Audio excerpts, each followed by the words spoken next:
Hey, what's going on guys, Sean here, and I am making this Glacor guide for beginners or people who just need to know certain bits about Glacors. In this video I'll be going over the equipment and gear you will need, how to get to Glacors, what attacks the Glacor does, and how to kill the Glacors and its minions, the Glacites. If you don't want to watch the whole video, then please click one of the options on the video right now and it will take you to the bit that you want to see. If you want to start killing Glacors, then you will need to have completed the quest, the Ritual of the Majorat, which is one of the longest quests in the game. The way to get to the Glacor cave is by using the fairy ring system and by using the code DKQ. Once you've used it once, then it should be saved on your fairy ring network, so you won't need to remember it off by heart. Okay, so moving on to the equipment that you will need, I'm using the Superior Sea Singer robes. If you don't have these, then you can use any form of magic gear such as Ganodermic armor or subjugation. Sea Singer is not a requirement. For your cape, I suggest you using one of the god capes as they're one of the highest magic attack bonuses on the game. For boots, I'm using Ragefire boots, but if you don't have these, then you can use Infinity boots or Ganodermic boots. I'm using a 6th age ring, which you get from doing the quest at World's Wake, but a ring isn't required, it just helps with magic damage. I'm using a chaotic staff, but if you don't have one of these, then use something similar such as an Armadillo battle staff, or if you want to, go ahead and use a wand. If you're using a wand, then I suggest you bring in a shield, as you will be able to use abilities such as Rejuvenate. I don't have any gloves on as I actually forgot to equip some for this video, but go ahead and use spellcaster gloves from Dominion Tower or just barrow gloves. For a necklace, I'm using the Arcane Stream necklace, which you can buy with your Dungeoneering tokens. It's pretty cheap, it's about 30k tokens, so it's definitely worth getting. But if you don't really like Dungeoneering, then just go ahead and use a Fury or a Glory. The final thing I recommend you bringing is the Aura Penance. Obviously it's not a requirement, but it's pretty cheap from the loyalty store, and it certainly helps with all bossing because it gives you prayer back every time you get hit, so it's definitely worth getting. Moving on to your infantry setup, I have overloads and prayer renewals. You do not need these. They're just the standard thing that I take to all bosses, as it certainly speeds up kills, but if you don't have overloads, then just bring extreme magic pots or normal magic pots. Also, you're going to need a bit of food, like I just have sharks, and you're going to need prayer pots. For how much food and prayer pots to bring, it all depends on how long you want to stay for. Once you get good at Glacors, you'll start to know how many prayer pots you need per trip, and certainly less food once you know what you're doing. I also recommend bringing a unicorn if you're 88 summoning, as obviously it heals you, but if you don't, then just bring a bunyip. But not to worry if you don't have the summoning level for either of those. I've got some teletabs just to tele out quickly if I really need to, but if you die it's really easy to get back to, so it's highly unlikely that you're going to lose your stuff. And I have the runes to cast Fire Surge. You will need to cast a fire spell here, as that's what they're weak to. So if you can't do Fire Surge, then just use Fire Wave. So I know I've gone into quite some detail about the infantry and gear, but it's pretty straightforward. All you need is a magic setup and some prayer pots and a bit of food. So now you know what gear to wear, you're going to want to know what you're going to come up against. So the first thing is the Glacor itself. It has 160 combat level, its max hit is 980, and it also does a special attack which takes off 50% of your life points if you don't dodge it, but I will come to that special attack later on in the video. So once the Glacor gets down to half of his life points, which is 15,000, then he will spawn 3 Glacites. You have the Sapping, Enduring and Unstable, and you will need to kill these in order to finish off the Glacor. So briefly explaining the minions and what they do, the first one is the Sapping, and this will drain your prayer quite rapidly when it attacks you. It doesn't hit very hard, but you want to kill it first as it will drain your prayer. So the second minion you'll see is the Enduring, and once spawned he will stay next to the Glacor,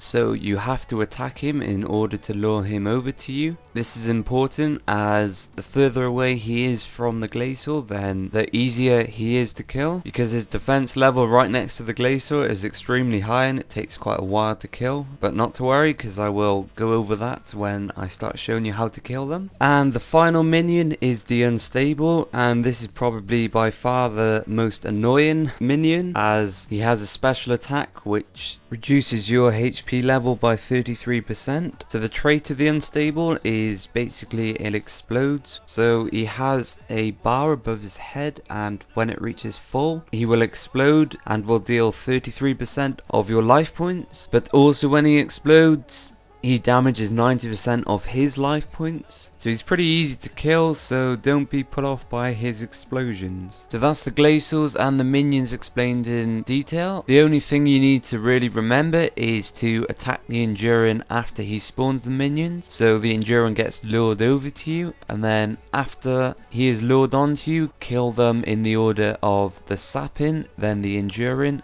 and then the Unstable. Now you're probably asking why you should kill them in this order. This is because when you kill one of the minions, the Glacor inherits that Glacite's ability. So killing them in this order allows... So you kill the Sapping first because he drains your prayer, but there is a safe spot. So once the Glacor inherits the prayer draining ability, he will not be able to attack you, so he won't drain your prayer. And then you kill the Enduring because he hits quite hard on you, and then the Glacor inherits that ability. And then you kill the Unstable last because the Glacor will then inherit the Unstable explosions, and then quite possibly the Glacor will explode and remove 90% of his life points. So you will only have to finish off the 10%. But if all this isn't making clear, I will explain it shortly in the video with a demonstration. So moving on to the Glacor attacks, this is the first one, which is the range one. He lifts his right arm and it fires range at you.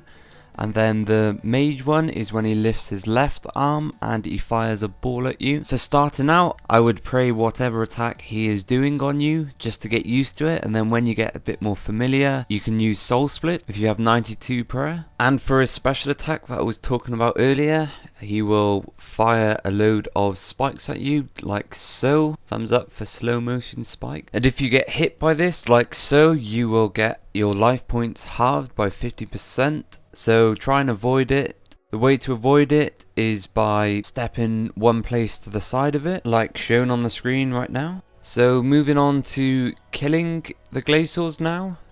When you're here, don't forget to auto set Fire Surge and turn on your aura here.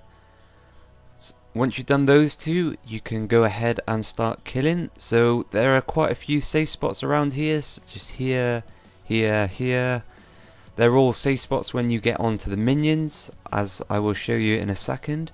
When you start attacking, if you want to pray Soul Split, then go ahead, but if not, just use the prayers that you feel most comfortable with. But I'm going to go ahead and use Soul Split. So once you pot it up, turn on your prayer, you're ready to go. And here you go, I will start killing this one. Any of the ones around this rock are okay to kill, just lure them to the opposite side of the rock when you get the minions. So now he's spawned as minions, you want to attack the Enduring one. And then once he's over to you, all the minions are on you, you want to come behind this rock. I've just been frozen, so that's the downside of using Soul Split, is you can be frozen. But as you can see, the Glacor is over here and he can't attack me, but these minions are attacking me.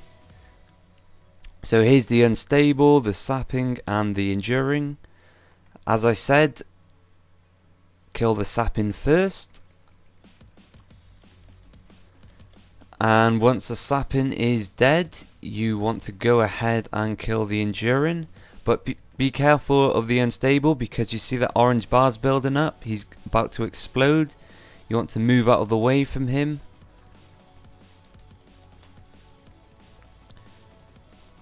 So there's the Enduring dead. So I'm just going to show you what happens when the Unstable blows up. Your HP gets taken off by 33%. Here we go, it's about to explode. There you go. But he also deals himself 90% damage, so just go ahead and kill him. And then I always use Asphyxiate on the Glacor right now, and it pretty much kills him. If it doesn't, just use a few extra abilities and he's dead.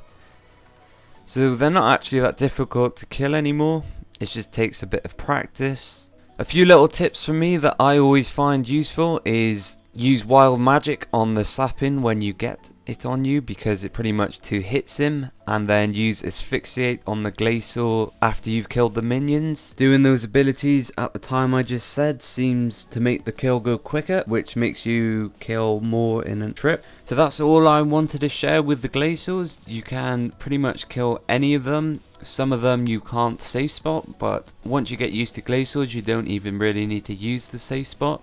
The only other thing is the drops. Now they drop quite a lot of blue charms, which is always good for summoning XP. Of course they drop Ragefire boots, Steadfast boots and Glaven boots. I'm not going to go over the prices because it depends obviously when you watch this video. They also drop Armadillo shards every now and then. If you get 100 of these shards you can make an Armadillo battle staff and sell that.